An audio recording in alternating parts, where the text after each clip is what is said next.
Okay, let's see if this works. So this is the little bracelet kit, and inside of it you get 5 yards of nylon thread, number 8 seed beads, end findings, and a darning needle. They are currently available at Knit and Stitch Boutique in Cocoa Village. So she has some of them in stock, and then I'll also have them at shows. But let's see. So I sold some of these last year at Fiber Inn, and I wanted to make sure that people understood how to do what I was trying to explain in person. So you're going to need a cord constructor, or if you do I-cord on needles, that will work just fine as well. So you get your thread, you have your needles in here, you have your end findings, and your darning needle. So what we're going to need to do now is thread our beads onto our thread. So here we're going to just undo some thread. So from here you're either going to need to lick your thread, dip it in water, whatever works for you. It's going to work for me. Okay, so you have some beads and you're just going to kind of catch each one. It's kind of a pain in the butt, but you only have to do it once and then you're done. So the darn needle that comes with it is too big. Here we go. Ah, fat arm. So it's too big, the beads are not going to go over it. And honestly, a smaller needle, your thread is too big to fit through. So we're just going to sit here and put our beads on our thread. And if you put more on than what you need, you can make another bracelet.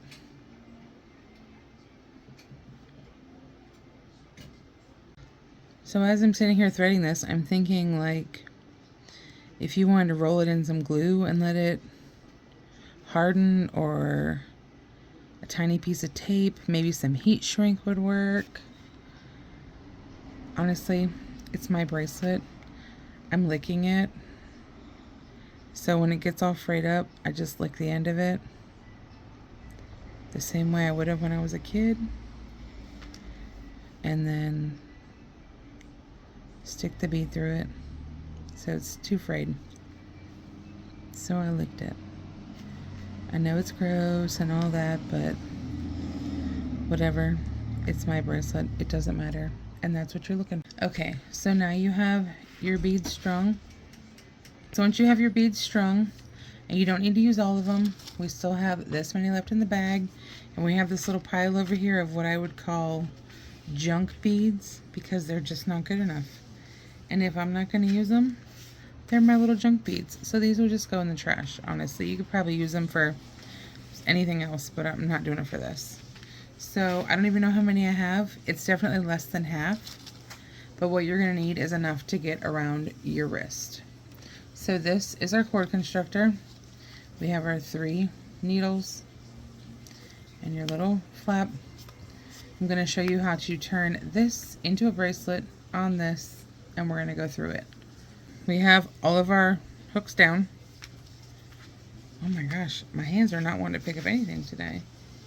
So a slip knot. Basic slip knot. Yep. There we go. I do a backwards E and cast on. 1, 2. You have all 3 on. We're going to make sure everything is underneath our latches. And now we're going to make 6. 6 is what I've decided is the best number, because that is what fits best in this end. Okay, so this first stitch is always going to be a pain in the butt, because it doesn't want to go. It doesn't want to let go. Okay, so once you have your first one, the next 5 are going to be much easier. So that was 1, 2, 3, 4, 5, and 6. Okay, so realistically, 6 is kind of long. You could do 3 if you wanted. You could do whatever you want.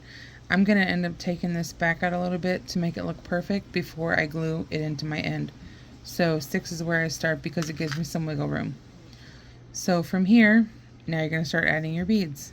So since your beads are all strung on, all you have to do is work them back up to the front.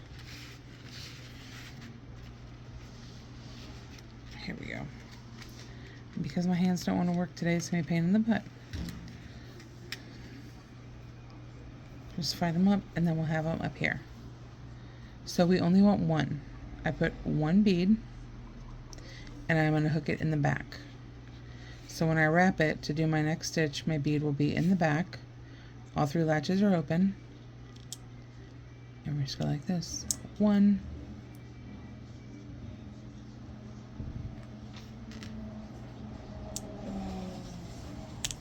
2. And you see how they're starting to stack? Okay, so we're going to keep on. Since we've got our stacks going, we are going to keep on one in the back every time. And it's going to give you a little bit of hell. If you got the death grip on it, you're going to have a hard time. So we're not going to do too much of a death grip, but we want it to look nice. So make sure our bead falls in the back every time. And then just wiggle it down if it gives you a hard time. Bead in the back, across, everybody's across the bottom. And what this is going to give you is a stacked, every bead is going to be stacked right on top of each other. Let's see, there we go. Stacked right on top of each other all the way through. And we're going to just keep going until we reach almost the length of our wrist. I'm coming back for just a check-in, let you see where we're at. So, and for my wrist, I have pretty large wrists for a female. We are like halfway point, so we're gonna keep on going. And here, sometimes it'll be like irritating to have them keep falling down, so if you can manage to keep some beads up toward the top, it makes life a little easier. But it is very fiddly because you have to kind of keep them tucked in your hand, and it's hard for me sometimes to do that. But then you don't have to fight it all the way from the bottom if you can keep them up in your hand. You just keep on going. Okay, I'm at the point where I only need like 3 more beads, so we're gonna go ahead and just bang those out, and then we'll hit our 6 again at the end. Because if you did it once, you got to do it again at the other side. And one more. Okay, so that is our last bead, and now we're going to do our 6 ends. 1, 2, 3,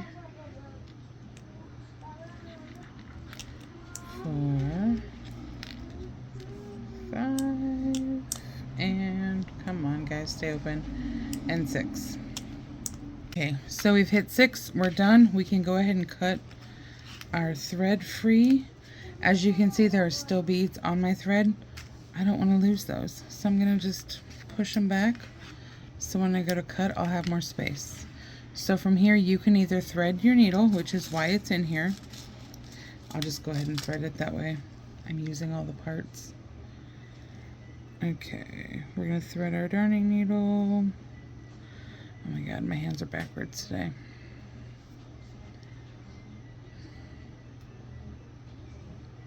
Okay, we're on there. So from here, we're gonna take our stitches off. I pop all of them off at the same time. It's only 3. So we've popped them off. We have 3 live stitches. We're gonna go 1, 2, come on now, and 3. And pull it tight. Let me get this beautiful end, and then I just run it back down through there.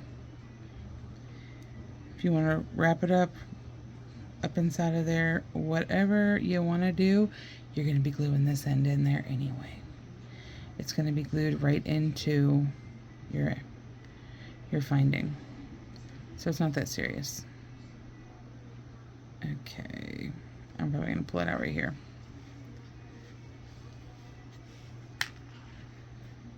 Okay, I'm going to go ahead and cut that. So our end is in there. So you can see how that's pretty clean, where this side is not so fantastic because of that. So we're going to take that out and tuck it down in. Okay, so you're going to pick your slip knot open. There we go. Ta-da! And honestly, it kind of works, but we're going to just pull this one back a little bit. Okay. It's all on there. Your stitches are not really alive, but sort of. If you start pulling stuff, they're going to still come apart. So we have this little live stitch right here. We're just going to go right back through it and pull it tight. So now everything is back nice and neat, same as the other end. And again, I'm going just right down the end. You're going to be gluing this into your finding. My hands are going numb. Clearly I should have drank more water today, or I'm sitting in a weird position. So there we go.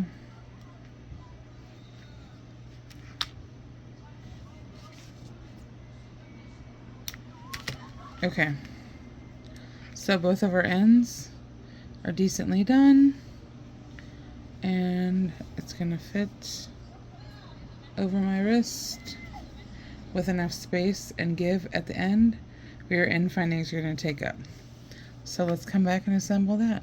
Okay, so I went and found my super glue. This is like my favorite glue, but it's been taken off the market. So unfortunately the company went out of business. The bottles I have left are, that's it. So we're going to take our end findings and just put some glue in there. Any super glue, Gorilla Glue, whatever. It's going to work. And then we're going to jam this guy in here.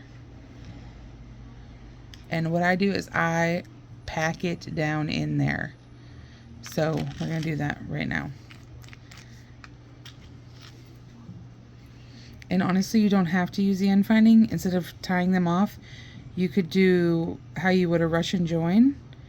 And it's basically those friendship bracelets we all had when we were kids, where you could, sorry, my window is open also, and you can hear all the cars going by. Where you have your two ends and you pull them tight and your bracelet just kind of cinches up on your wrist. You could also do that. Okay. So we're here, we have our glue in there. I'm gonna pack it down in there. And I like to use these because you can rinse them off if you do it right away. And I just use my needle to get a lot of it in there because I want to make sure it stays in there. I don't want any kind of surprises when I'm out and about and my bracelet gets hooked and pops off my wrist and I can't find it and blah blah blah. So I try to make sure everything is tight and in there. Okay, now we're ready for the other half. I say let it sit for a little bit, whatever it says on your glue. I don't even remember what this one is. Oh, 10 to 20 seconds and cures after 24 hours. So if I was going to make this for somebody, I obviously wouldn't give it to them the same day. I would give it a little bit of time because you don't want it to fall apart on them. That's just tacky. Okay, so again, same thing on this side. We are going to put our glue. And I like to go up the sides too, just so that everything kind of holds in there.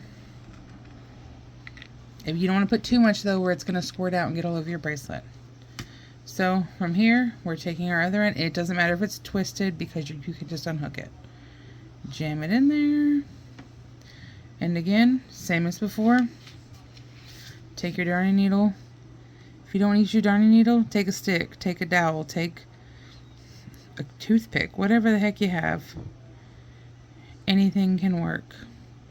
Just kind of mash it in there. Make sure it's all the way at the end. Everything is in there. And then we're going to just let this guy sit. Make sure you wipe off your needle because obviously you don't want glue stuck. And then I just put everything back together because I don't want to lose all my pieces. Pack it all back in there. And you clearly have enough to do a whole other bracelet. You might even have enough to do 3 bracelets, other than you don't have any more end findings. But again, Russian knot will work. Okay, we'll be back.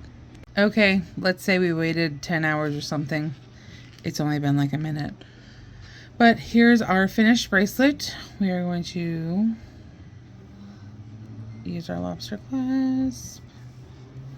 and get it off. And if you get ends that have magnets, you can totally do a magnetic end. Come on, dude, my fat fingers do not want to cooperate today with these little ends. There we go. So here's our bracelet. Each bead is lined up perfectly, which is what I was looking for.